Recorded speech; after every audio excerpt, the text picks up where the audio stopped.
What is going on, everybody? So I'm back today to talk about a new released Prime Video original film.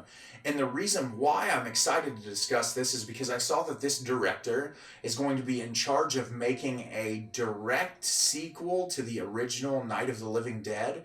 And I'm really looking forward to that. I think that's a really cool idea to have. I feel like Night of the Living Dead is such a compelling and incredible film that if you're going to make something, you can make it a continuation in a way. Obviously, George Romero has a lot of social commentary in his films, and I feel like there's a way that you could adapt that into modern day society that will make it resonate even more than it already does. And so I was really excited to see that this was this director's directorial debut and see what she has to bring to the table. And the film I'm going to be discussing today is Nanny. Nanny is directed by Nikyatu Jusu. Aisha, an undocumented immigrant, lands a job as a nanny for a wealthy Manhattan couple. As she prepares for the arrival of the son she left behind in Senegal, a violent presence begins to invade both her dreams and her reality, threatening to destroy the American dream she is painstakingly piecing together. So I had no idea what to expect when I went into this movie. I hadn't even seen a trailer for it yet. I just saw the poster, which was incredibly compelling, and it looked like it would be fantastic. And I really enjoyed this movie. I think it's a really impressive directorial debut. I do think there are some problems with it that could have been tidied up, but I am excited knowing that this director, Nikyatu Jusu, is going to be the one in charge of working on this Night of the Living Dead remake, because this is a film all about character interactions, building up great characters, and building up drama based on these characters' backstories. You're introduced to our lead character, Aisha, played by Anna Diop, who gives a phenomenal performance in this movie. And she's living in an apartment in New York City by herself. Her son is back home in Senegal, living with her sister. And all she's trying to do is build up money so that she can give her son a life in New York City. So she ends up getting a job as a nanny at this apartment for this really wealthy Manhattan couple who has this young daughter. They're saying she's having trouble eating. She doesn't really want to eat anything. In the first couple weeks together, she gets her to be so bright and bubbly and excited and eating. And all of a sudden, these strange things start to happen to her where she sees things in her dreams, or when she's out, she has these like really weird visions and she can't really explain them all.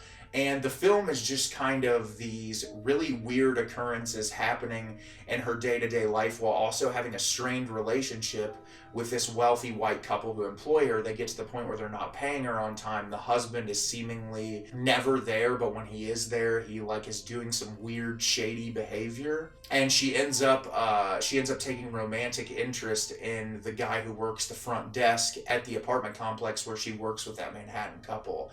And so you get all these character dynamics introduced that blow up into this pretty insane third act blow up. So like I said, I really enjoyed this for the most part. I think the cinematography is phenomenal. It's absolutely a beautiful film to look at. The color palettes in this movie, I love the weird surrealist imagery that exists in it. I think that there's a really great job incorporating all of those elements into the film. Where I think the film falls short is it doesn't seem to know how to stay on track to keep these ideas cohesive enough to really pay off to a really intense third act blow up. I feel like there's so many moments that kind of pull you out of it where it's just either filler dialogue or you'll like have a really intense sequence and then jump to a sequence that doesn't seem as important, that's just building up like more of an emotional resonance with the connection of Aisha's character to her son.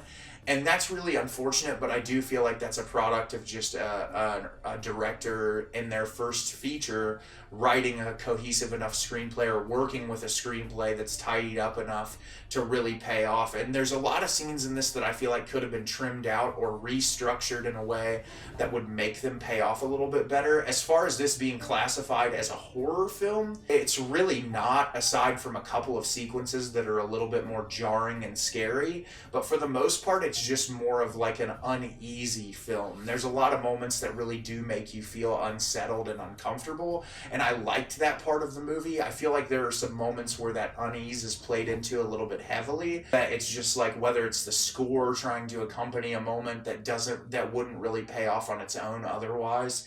And that was disappointing. But like I said, I'm not upset that I watched this movie because there's so many great moments in it. And I feel like this movie says a lot about the treatment of black people in the United States anyway, who come from out of the country that want to come to the United States to make a life for themselves, and all of the obstacles in their way to make those types of things happen. And all of that's really poignant and beautifully executed, and clearly comes from a place where this director wanted to tell this story and wanted to make these themes resonate with people, and they do, and they hit really hard, especially in that third act sequence where things really start to blow up. There are a lot of moments that are just really compelling and unsettling and upsetting, and I was really appreciative of all that. And it's really a worthwhile movie to check out. I feel like if you have a Prime Video subscription, watch this one, give it your own opinion, and I think that you'll really appreciate at least elements of this movie. So have you seen Nanny? Did you love it? Did you hate it? Leave me a comment down below and let me know what you thought. I thought this was a really impressive directorial debut,